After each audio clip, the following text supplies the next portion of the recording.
Hi everyone, welcome back to my channel. Please watch this video till the end because these ideas are very useful and I truly do not want you to miss anything. Crochet flowers are not just decoration, they are form of art, a feeling and a beautiful way to add warmth to any space. Let's start with home decor.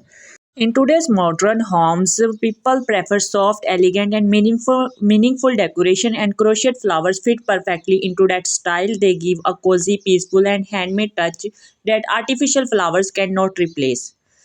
With crochet flowers, you can decorate walls with floral hangings, tables with beautiful enterprises, flower pots with handmade covers, curtains with floral tiebacks, doors with a toran or hanging decor, living rooms, bedrooms, and even prayer corners.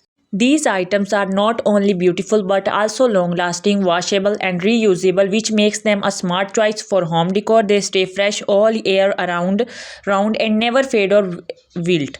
Now, let's talk about gifting buckets. Crochet flowered buckets are becoming extremely popular for gifting. They are perfect for birthdays, weddings, engagements, anniversaries, Mother's Day, and many special occasions. Unlike real flowers that fade in a few days, crochet flower bouquets last forever. They carry emotions, effort, and care, which makes them a memorable and meaningful gift.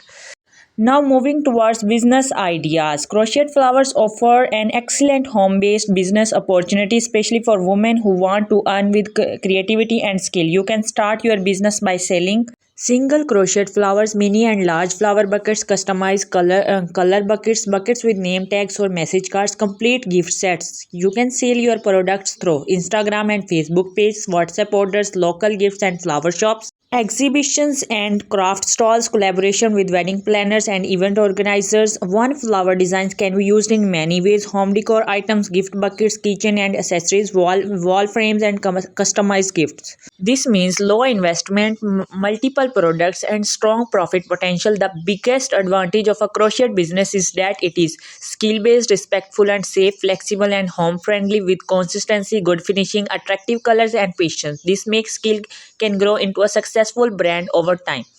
So, whether you want to decorate your home beautifully or start your own creative business, crochet flowers are a perfect choice. If you found this video helpful, please like, share, and subscribe to the channel. Thank you so much for watching.